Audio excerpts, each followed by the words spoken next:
আসসালামু আলাইকুম সম্মানিত ভিউয়ার ও প্রিয় শিক্ষার্থীরা, আমরা সবাই কেমন আছি? আলহামদুলিল্লাহ ভালো আছি। চলে আসলাম আর একটা নতুন টপিকস নিয়ে। আজ নবম দশম শ্রেণীর শিক্ষার্থীর সাথে ক্লাস করব। রাসায়নিক বন্ধন পার্ট 2। এর আগে আমরা কি এই অধ্যায়ের আরেকটি পাঠ করেছি। প্রিয় শিক্ষার্থীরা, তাহলে আমরা আজ আলোচনা করব রাসায়নিক বন্ধন ও রাসায়নিক বন্ধন গঠনের কারণ, ক্যাটায়ন অ্যানায়ন ও আয়নিক বন্ধন নিয়ে। প্রথমে যদি আসি রাসায়নিক বন্ধন ও রাসায়নিক বন্ধন গঠনের কারণ, আমরা বিভিন্ন যৌগ দেখেছি, যেমন হাইড্রোজেন,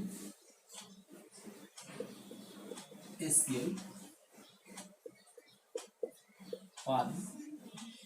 এই যে যৌগগুলোতে দেখা যাচ্ছে কি হয়েছে, এক বা একাধিক পরমাণু যুক্ত আছে এগুলোর সাথে।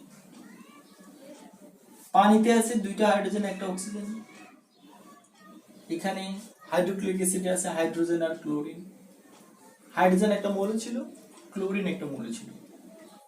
আবার দুইটা হাইড্রোজেন পরমাণু মানে একই মৌল নিয়ে কিন্তু একটা যৌগ হয়েছে, ঠিক না? দুইটা হাইড্রোজেন পরমাণু নিয়ে একটা অণু হয়েছে।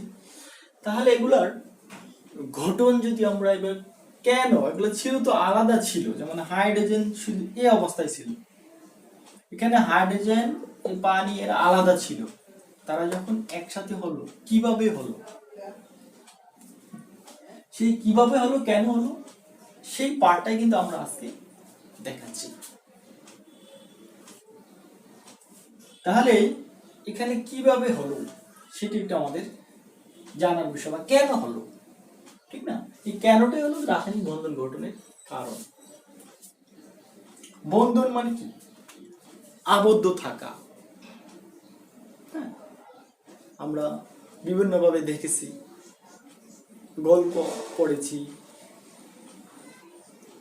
যেমন আমার হাতে দেখো কি আছে, দুইটা কলম আছে, দুইটা কলম দুই হাতে আছে। যখন আমরা একসাথে করে ফেললাম এক জায়গা হয়ে গেল, তখন এই যে তারা যদি আমরা এখানে এটাকে কি করি, এটা সুতা দ্বারা পেঁচিয়ে দিই, তাহলে দুইটা কলম একসাথে হয়ে গেল। তাহলে দুইটা কলম কি আবদ্ধ আছে, তাই আবদ্ধ থাকাটাই কি মূলত রাসায়নিক বন্ধন। মানে এখানে রসায়নের ক্ষেত্রে এটা কি রাসায়নিক বন্ধন। তাহলে কি হচ্ছে, এক বা একাধিক পরমাণু একে অপরের সাথে কি আবদ্ধ হচ্ছে, কিভাবে হচ্ছে সেইটাই দেখার বিষয়, ঠিক না? এই পরমাণু সমূহ যখন পাশাপাশি থাকে, যেমন হাইড্রোজেন আর একটা হাইড্রোজেন যদি পাশাপাশি থাকে, তখন তারা দুইটা মিলে কি হচ্ছে, হাইড্রোজেন অণু হচ্ছে। কিভাবে তারা একসাথে হয়ে যাচ্ছে, তাদের মধ্যকার কি আছে, আকর্ষণ বল ছিল। যখন কোনো এক বা একাধিক পরমাণুকে একসাথে রাখা হয়, তখন তাদের আকর্ষণ বলের কারণেই তারা কি হয়ে যায়, একসাথে বন্ধন গঠন করে ফেলে। সে বন্ধন গঠন করে কিভাবে করবে সেখানে আসতেছি আমরা। ঠিক সেম আমরা হাইড্রোজেন আর যদি ক্লোরিনের কথা চিন্তা করি, হাইড্রোজেন আর ক্লোরিন, তাহলে এই দুইটা মিলে কি হয়েছে, HCl হয়েছে। হাইড্রোজেন ক্লোরাইড অণু হয়েছে। হাইড্রোজেন একটা পরমাণু ছিল, ক্লোরিন একটা পরমাণু ছিল, এই দুইটা মিলে HCl কি অণু হয়েছে। হাইড্রোজেন একটা পরমাণু, হাইড্রোজেন এই দুটো হাইড্রোজেন অণু হয়েছে। ঠিক এভাবে অক্সিজেন হাইড্রোজেন নিয়ে কি হয়েছে, পানি হয়েছে। এই যে হলো, এখন আমরা বলতে পারি কেন হলো। সেটা হলো পরমাণু সমূহ চায় সব সময় তার একটা স্থিতিশীল অবস্থা চায়। পরমাণু যখন, যেমন হাইড্রোজেন এই অবস্থায় থাকে, শুধু হাইড্রোজেন, তখন তার একটা স্থিতিশীল অবস্থা সে থাকে। যেমন সোডিয়াম পরমাণু, তখন সে কিন্তু স্থিতিশীল না। পরমাণু গুলো যখন আরেকটা পরমাণুর সাথে আবদ্ধ হয়ে এটা বন্ধন গঠন করে, তখন তার স্থিতিশীলতা আসে, তখন স্থায়ী থাকে, ঠিক না? এই আর কি। তখন কিভাবে, তার কি কারণে হলো, তার একটা স্থিতিশীল অবস্থার জন্য। আর স্থিতিশীল অবস্থাটা আমরা কিভাবে এখানে দেখাতে পারি, সেটা হলো আমরা নিষ্ক্রিয় গ্যাসের কথা শুনেছি, লাস্ট ক্লাসে নিষ্ক্রিয় গ্যাস বলছি, আমরা দেখেছি সেখানে কি হয়, পরমাণু সমূহ তাদের ইলেকট্রন কি করবে, গ্রহণ করবে অথবা শেয়ার করবে অথবা বর্জন করবে ইত্যাদি ভাবে কি করা হয়, পরমাণু একে অপরের সাথে আবদ্ধ হয়। তার মানে যখন পরমাণু, যেমন সোডিয়াম পরমাণু আরেকটা পরমাণুর সাথে যুক্ত হবে, তখন সে কি করবে, তার নিকটস্থ নিষ্ক্রিয় গ্যাসের ইলেকট্রন কাঠামো অর্জন করার চেষ্টা করবে। সোডিয়ামের ইলেকট্রন কাঠামো যে আমরা দেখি 281, তার মানে সর্ববহিঃ তার একটা ইলেকট্রন আছে। এখানে তার যদি সর্ববহিঃ স্তরে 8টা ইলেকট্রন থাকে তাহলে তার স্থিতিশীল অবস্থা বিরাজ করবে। ঠিক এরকম ক্লোরিনের চিন্তা করলে কত আছে ইলেকট্রন বিন্যাস 287, তার মানে তার আছে 60টা। এখানে তার 60টা ইলেকট্রন থাকা মানে কি স্থিতিশীল নয়, এই জন্য এখানে চাই সে 8টা ইলেকট্রন রাখতে। হ্যাঁ, এই যে অবস্থাটা, তাহলে কিভাবে, কেন আমাদের পরমাণু সমূহ পরস্পরের সাথে যুক্ত হয়, তার স্থিতিশীল অবস্থা, এইটাই আমাদের মূলত বন্ধন গঠনের কারণ, পরমাণু সমূহ তার স্থিতিশীল অবস্থায় থাকার জন্য। তারপরে তাহলে আমরা রাসায়নিক বন্ধনটা এখন কি বলতে পারি, তাহলে রাসায়নিক বন্ধনটা বলতে পারি কি, যে আকর্ষণ বলের কারণে পরমাণু সমূহ পরস্পরের সাথে আবদ্ধ থাকে, সে আকর্ষণ বলটাকে কি বলা হয়, রাসায়নিক বন্ধন। তাহলে আমরা কি আছি, পরমাণু সমূহ পাশাপাশি থাকে তখন তাদের মাঝে কি একটা আকর্ষণ বল কাজ করে। আমরা জানি শুধু মহাকর্ষের সূত্র, পৃথিবীতে কি প্রতিটি বস্তুকণা একে অপরকে আকর্ষণ করে, তাই এখানে পরমাণু সমূহ তো একে অপরকে আকর্ষণ করবে, তাহলে পরমাণু কাছাকাছি থাকলে যে আকর্ষণ বলের কারণে কি হয়, সে আকর্ষণ বলটাকে আমরা কি বলতে পারি, রাসায়নিক বন্ধন বলতে পারি।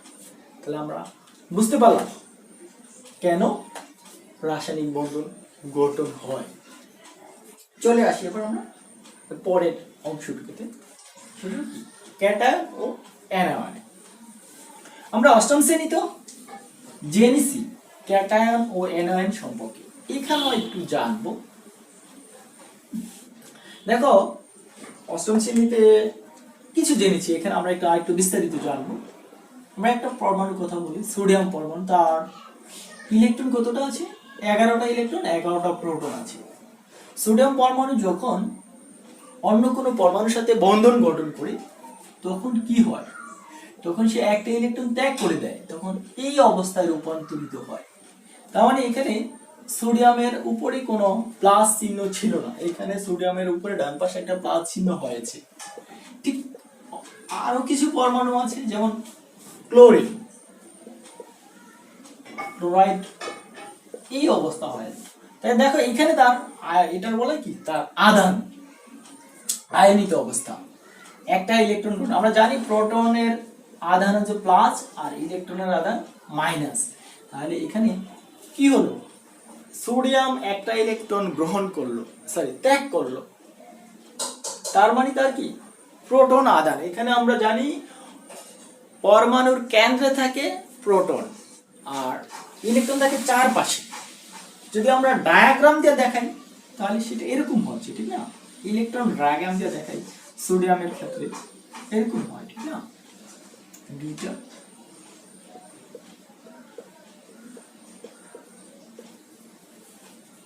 একটা ইলেকট্রন আছে, তখন সেটা এই অবস্থায় চলে আসতেছে।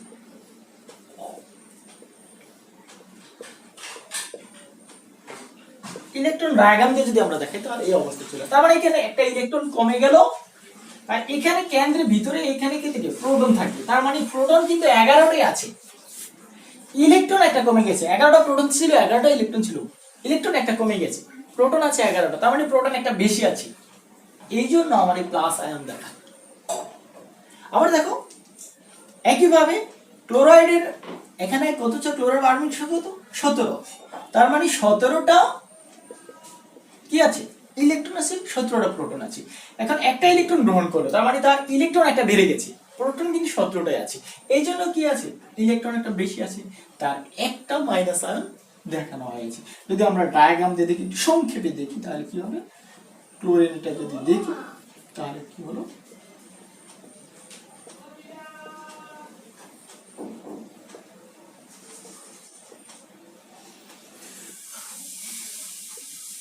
এরকম ছিল, একটা ইলেকট্রন গ্রহণ করাতে সে কি করলো, একটা ইলেকট্রন ত্যাগ করাতে এই অবস্থা হলো, একটা ইলেকট্রন গ্রহণ করে তখন ক্লোরিনটা হলো এরকম হলো।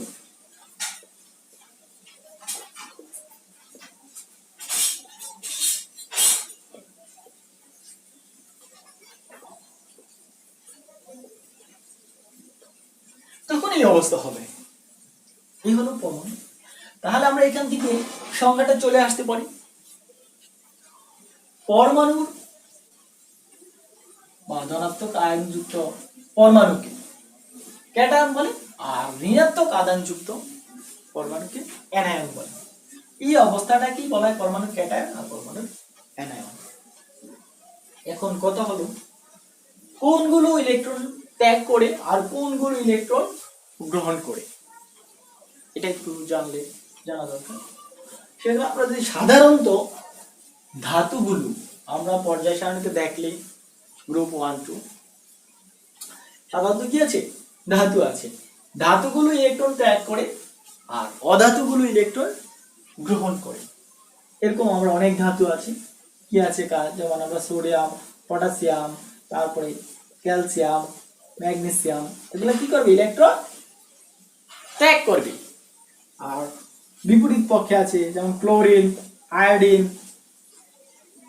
ফ্লোরিন, তারপরে আছে কি আপনার হাইড্রোজেন, কিন্তু অধাতু, এবং এই জন্য এটা ধাতু অধাতু দুইটার মতো আচরণ করে, যে উপধাতু বলা হয় হাইড্রোজেনকে বা উপধাতু। হ্যাঁ, আমরা এই হাইড্রোজেন কি অধাতু, এটাও কি করে ইলেকট্রন গ্রহণ করে। আবার দেখা যাচ্ছে ওকে, এখানে যখন পরমাণুটা এই অবস্থায় থাকে তখন কিন্তু তার চার্জ নিরপেক্ষ থাকে। দেখেন এখানে কোনো চার্জ নেই, আগে বলেছিলাম এখানে এই অবস্থা যখন একটা ইলেকট্রন ত্যাগ করলো তখন তার চার্জ হয়ে গেল +1, ঠিক সেম। তার মানে পরমাণু সামগ্রিকভাবে কি চার্জ নিরপেক্ষ কণিকা। তাহলে আমরা এখানে এখন কথা হলো এই একটা, এখানে একটা, আবার কিছু আছে দুইটা, কিছু আছে তিনটা ইলেকট্রন ত্যাগ করে। কখন ইলেকট্রন কখন ত্যাগ করবে আর কখন গ্রহণ করবে, যখন পরমাণুর যখন কতটা ইলেকট্রন ত্যাগ করতে পারবে, সেটা হলো যেমন ধাতুগুলো সর্বাবস্থায় সাধারণত একটা, দুইটা, তিনটা ইলেকট্রন থাকে,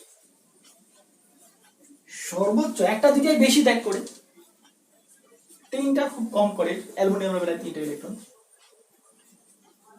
তাহলে এখানে সাধারণত 1 2 3 এই 3টা ইলেকট্রন কি ত্যাগ করতে পারে, এর থেকে বেশি হলে, কারণ এখানে ইলেকট্রনগুলো কোথায় থাকে, পরমাণুর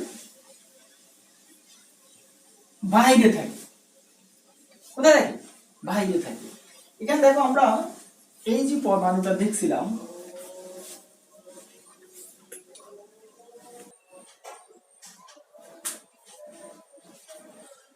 দেখো আমরা এখানে সোডিয়াম পরমাণু ইলেকট্রন ডায়াগ্রামটা, সোডিয়ামের সর্ববস্থায় একটা ইলেকট্রন আছে, তাহলে তার এখানে এই কেন্দ্রে কতটা আছে, কেন্দ্রে প্রোটন আছে 11টা প্রোটন আছে, এবার প্লাসিয়া আয়ন কতটা আছে 11টা, এগুলো তো সবগুলো কি মাইনাস আয়ন। মানে এখানে এই সর্ববস্তরে একটা ইলেকট্রন আছে, আর এটা আছে এই পরমাণুর যদি কথা চিন্তা করি তার সর্ববস্তরে কয়টা ইলেকট্রন আছে, 7টা ইলেকট্রন আছে। তাহলে এখানে তার একটা ইলেকট্রন, এই পরমাণুকে সর্ববস্তরের একটা ইলেকট্রনকে আকর্ষণ করি, এই কি প্রোটনগুলা, আর এখানে তার সর্বস্তরে 7টা ইলেকট্রনকে আকর্ষণ করি। তাহলে এখানে কি বোঝা যাচ্ছে, এই একটা ইলেকট্রন ত্যাগ করা সহজ না 7টা ইলেকট্রন ত্যাগ করা সহজ? অবশ্যই বলবো একটা ইলেকট্রন ত্যাগ করা সহজ। মানে একটা পরমাণু সহজ, মানে একটা আকর্ষণ জোর করে মনে করে সরে গেল এখান থেকে, কিন্তু এখানে 7টাকে ছুটাই আনতে হবে বা 7টা সে ত্যাগ করতে হবে, অনেক বেশি শক্তির প্রয়োজন হবে। তাই জন্য আমাদের এখানে কি সোডিয়াম পরমাণু, ধাতুগুলো সাধারণত ধাতুগুলোর সর্বস্তরে একটা, দুইটা, তিনটা এভাবে ইলেকট্রন থাকে, এজন্য সহজে কিরা ত্যাগ করে। আবার অধাতুগুলো কি করতে পারে না, তখন আবার কি এখানে 60টা ত্যাগ করতে পারে না, তখন তাকে কি একটা ইলেকট্রন সে গ্রহণ করে। তার আরেকটা কারণ আছে, আমরা জানি পরমাণু একই পর্যায়ের বাম থেকে ডানে গেলে আমরা জানি বাম দিকে কি আছে, ধাতুগুলো আছে, ডান দিকে কি আছে, অধাতুগুলো আছে। বাম থেকে ডানে গেলে পরমাণুর আকার কি হয়, হ্রাস পেতে থাকে। তার মানে এই পরমাণুর আকারটা কি আছে, বড়। এখানে অধাতুগুলোর পরমাণুর আকারটা কি ছোট হতে থাকে। তখন এটা যদি পরমাণুর আকারটা কি আছে, বড় আছে, তাহলে এই যে ইলেকট্রনটা আমাদের নিউক্লিয়াস থেকে কি আছে, দূরে আছে, আর এই ইলেকট্রনটা কি নিউক্লিয়াস থেকে নিউক্লিয়াসের কাছে আছে। এগুলোর আকর্ষণ থাকে কি বেশি, এটা আকর্ষণ একটু কম থাকে। এই জন্য আমরা সাধারণত কি ধাতুগুলো ইলেকট্রন কি ত্যাগ করে আর অধাতুগুলো ইলেকট্রন গ্রহণ করে। অর্থাৎ কয়টা গ্রহণ করে, ঠিক সেম এখানে যেমন কয়টা, একটা দুইটা তিনটা, ধাতুগুলো তিনটা পর্যন্ত ত্যাগ করতে পারে, অধাতুগুলো গ্রহণ করতেও পারে। সর্বশেষ শক্তি স্তর এখানে 60টা আছে, যাদের 6টা আছে তারা 2টা গ্রহণ করবে, তাদের যাদের 5টা আছে তারা 3টা গ্রহণ করবে, যাদের 60টা আছে তারা কি একটা গ্রহণ করবে। মোট কত হবে, 8টা হবে। আমরা মূল কারণে হলো কি পরমাণু সমূহ কি তাদের নিকটস্থ নিষ্ক্রিয় গ্যাসের ইলেকট্রন কাঠামো অর্জন। এখানে আমরা দেখতেই পেরেছি, যেমন সোডিয়াম একটা ইলেকট্রন ত্যাগ করলে নিকটস্থ নিষ্ক্রিয় গ্যাস কার ইলেকট্রন কাঠামো, নিয়নের ইলেকট্রন কাঠামো অর্জন করবে। ঠিক ক্লোরিন একটা ইলেকট্রন গ্রহণ করে কি করলো, নিকটস্থ নিষ্ক্রিয় গ্যাস আর্গনের ইলেকট্রন বিন্যাস অর্জন করলো, আর্গনের ইলেকট্রন বিন্যাস অর্জন করলো।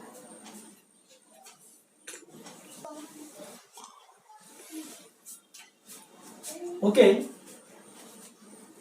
আয়নিক বন্ধন আমরা নিয়ে, আয়নিক বন্ধনের আরেকটা নাম হলো তড়িৎযোজী বন্ধন। আমরা কয়েকটা পরমাণু বলছি, যৌগ,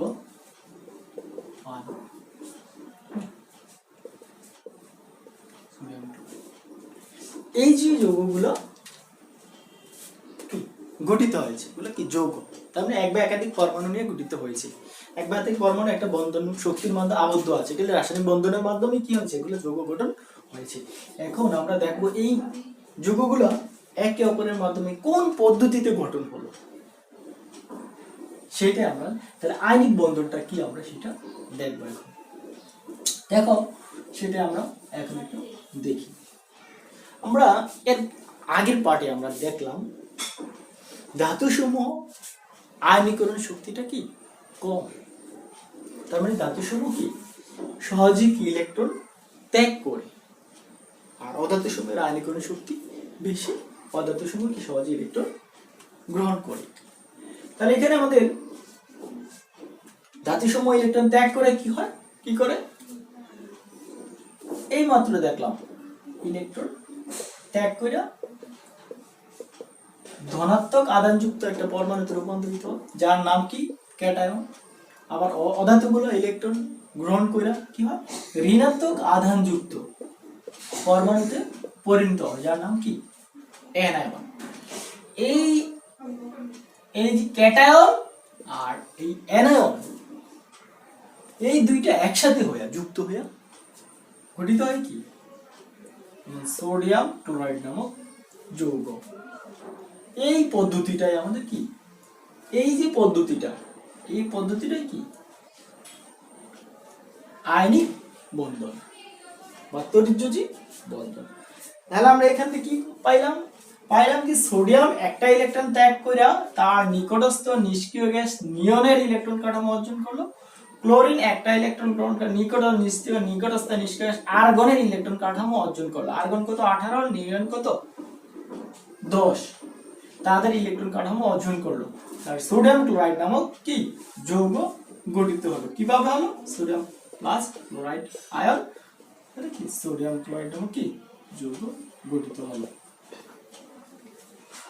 তাহলে এটাই কি আয়নিক বন্ধন। তা আমরা কি বলতে পারি আয়নিক বন্ধন কাকে বলে, যে বন্ধনে পরমাণু সমূহ তার ইলেকট্রন গ্রহণ অথবা ইলেকট্রন গ্রহণ ও বর্জনের মাধ্যমে সংঘটিত হয়। তাহলে ইলেকট্রন গ্রহণ ও বর্জনের মাধ্যমে যে বন্ধন গঠিত হয় তাকে কি বলা হয়? আয়নিক বন্ধন।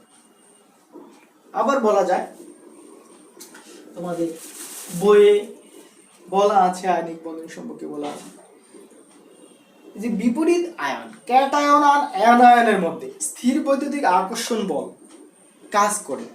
এই আকর্ষণ বলটা কি কাজ করে একে অপরের সাথে যুক্ত থাকে। তথা বলা আছে যে আকর্ষণের ফলে ক্যাটায়ন ও অ্যানায়ন পরস্পরের সাথে যুক্ত হয় সেটি কি আয়নিক বা তড়িৎযোজী বন্ধন।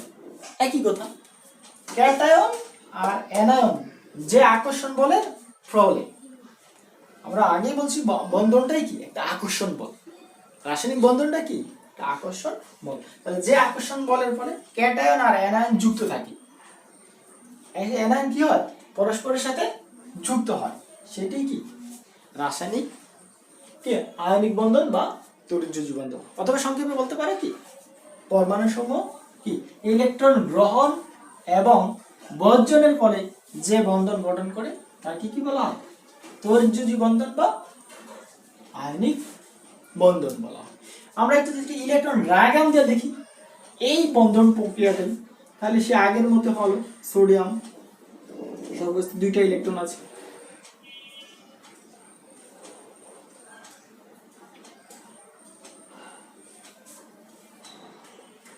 একটা ইলেকট্রন আছে, তাহলে সোডিয়াম একটা ইলেকট্রন ত্যাগ করে হলো সোডিয়াম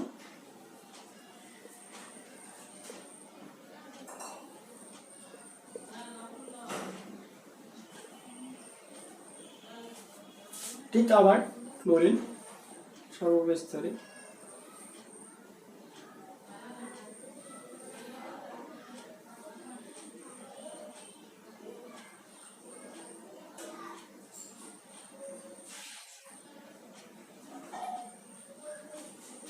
কয়টা ছিল এখানে দেখো 60টা, একটা ইলেকট্রন কম আছে এখানে এই জোড়া, তাহলে এখানে একটা ইলেকট্রন গ্রহণ করি ক্লোরাইড, তখন এটার আয়নটা হলো এটা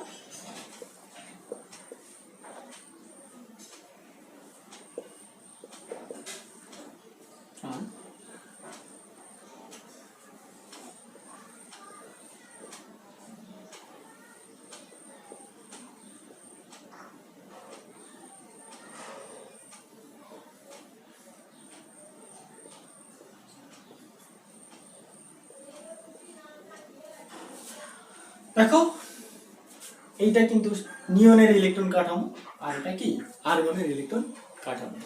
তাহলে এখানে কি পরমাণু সমূহ বন্ধন গঠনের মূল উদ্দেশ্যই হলো কি নিকটস্থ নিষ্ক্রিয় গ্যাসের ইলেকট্রন কাঠামো অর্জন করা, তখনই তার স্থিতিশীলতা চলে আসে। তাহলে এখন এই সোডিয়াম আর ক্লোরাইড একটা স্থির অবস্থানে চলে, সোডিয়াম ক্লোরাইড নামক যৌগ গঠনের মাধ্যমে তাদের কি স্থিতিশীলতা আসলো। তাহলে এভাবে আমরা কি পেলাম আয়নিক বন্ধন। তাহলে আয়নিক বন্ধন কোন কোন মৌলের ক্ষেত্রে গঠিত হচ্ছে? সাধারণত ধাতু কি অধাতুর মিল। দেখো আমরা দেখেছি পরমাণুর বাম পাশে মানে পর্যায় সারণীর বাম পাশের যে মৌলগুলো আছে তাদের ইলেকট্রন বিন্যাস যদি লক্ষ্য করি তাহলে সর্বস্তরে একটি, দুইটি অথবা তিনটি ইলেকট্রন থাকে। এই ধরনের পরমাণুগুলো ইলেকট্রনগুলো ত্যাগ করবে যাদের সর্বস্তরে একটা, দুইটা, তিনটা থাকে। আবার যাদের সর্বস্তরে 5টা, 6টা, 7টা থাকে তারা সাধারণত ইলেকট্রন গ্রহণ করবে। কেন ত্যাগ করবে, কেন গ্রহণ করবে, একটু আগে আমরা ক্যাটায়ন আর অ্যানায়ন বোঝাতে কি বলেছি, ঠিক না? তাহলে এখানে এই তিনটা সাধারণত থাকলে কম করে, কিছু কিছু বেশিরভাগ ক্ষেত্রেই একটা আর দুইটা ত্যাগ করে আর একটা দুইটা গ্রহণ করে। তাহলে এখানে কি ধাতুগুলো আর অধাতুগুলো নিয়ে কি আয়নিক বন্ধন গঠন করে।